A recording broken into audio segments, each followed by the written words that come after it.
Salut à tous, aujourd'hui petite vidéo sur une espèce de crématogestène, donc je suis pas sûr que ce soit vraiment celle-là, mais elle m'avait vendu en tant que telle, donc je vais l'appeler comme ça, donc Crématogaster vagula, originaire d'Asie et assez petite. Là c'est même taille que Birrois à peu près. Bon, elle raffole les insectes, hein, c'est pour ça que la petite boule de pâte sucrée là, elles y ont pas trop touché. Elles sont dans la même ligne que les Onotomacus et les Fenchenkoy. Donc pareil, imprimé en 3D. Pour donner les petites infos, ça me prend ouais, 6-7 heures à faire un nid comme ça. S'il n'y a pas d'ADC, c'est encore plus long. Et en finalement, je vais pas vous dire combien ça me coûte parce que ça dépend du filament. Tout que vous utilisez. Si vous utilisez du bas de gamme, moins c'est cher, mais vous allez avoir un bon résultat. Ouais, c'est assez clean, hein. Je les imprime en 0,15. Je crois que celui-là, j'avais imprimé en 0,15. Après, je les ai imprimés en 0,2. Ça prend moins de temps. Je suis désolé si elle l'a bué. Mais j'ai mis quelques photos aussi sur Ingur. Ça, c'est pour pouvoir copier les images, tout ça. Voir qu'elles sont marron et c'est déjà une belle colo. J'ai reçu avec un peu moins d'individus que ça. Il y a eu de la ponte direct le jour d'après. Mais voir qu'il y a comme des... C'est pas des castes, mais des ouvrières. Bah regardez là. Il y en a une beaucoup plus grande que les autres. Il y en a vraiment petite. Je sais pas si c'est des castes ou juste des tailles différentes dues aux générations. J'ai pas eu une mortalité pour l'instant, j'ai eu quelques évasions. Donc je sais pas si elles sont retournées au nid ou... de toute façon je les ai laissées tranquilles. Ouais. À la buée c'est vraiment chiant. Ah là vous voyez quelques œufs. Essayez de zoomer. Ouais, nymphe, quelques œufs. Il y a du beaucoup. Hein.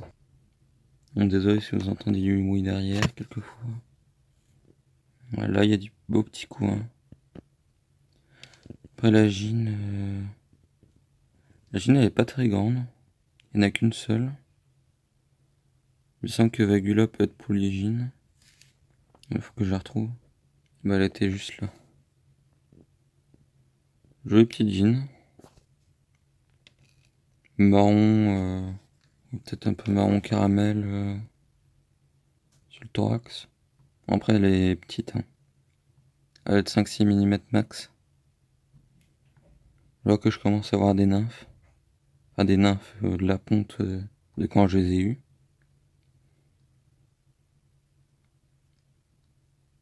Et voilà, elles sont assez mignonnes. Quand je mets un verre de farine, elle me les dégomme. Elle les ramène là. D'ailleurs, ça me fait un peu peur. Bon, elles sont assez actives, assez nombreuses, donc je pense que les acariens, ils se feraient démonter. Et elles m'ont fait une porte. Une sorte de porte en verre de farine broyée. C'est assez dégueu, mais ouais. Donc quoi, les fourmis, elles ont modifié mon nid pour faire une petite porte pour isoler peut-être un peu plus. Elles sont assez actives. Celle-là, par contre, j'ai mis une lentille évasion. La lentille évasion va transparent autour. Il faut que j'en remette. La petite dépotoir qu'il faut que je nettoie aussi. Là, bon, on voit rien d'inquiétant dedans, donc ça va. Et donc, c'est pas le pire dépotoir que j'ai vu. Ici, il n'y a personne parce que je chauffe de ce côté-là. Du coup, ça se voit qu'il y a tout le couvain collé là-bas. Ici, il n'y en a pas, donc ici, humide et chaud. Ici, un peu moins, ici, un peu moins. Puis là, presque sec, à mon avis.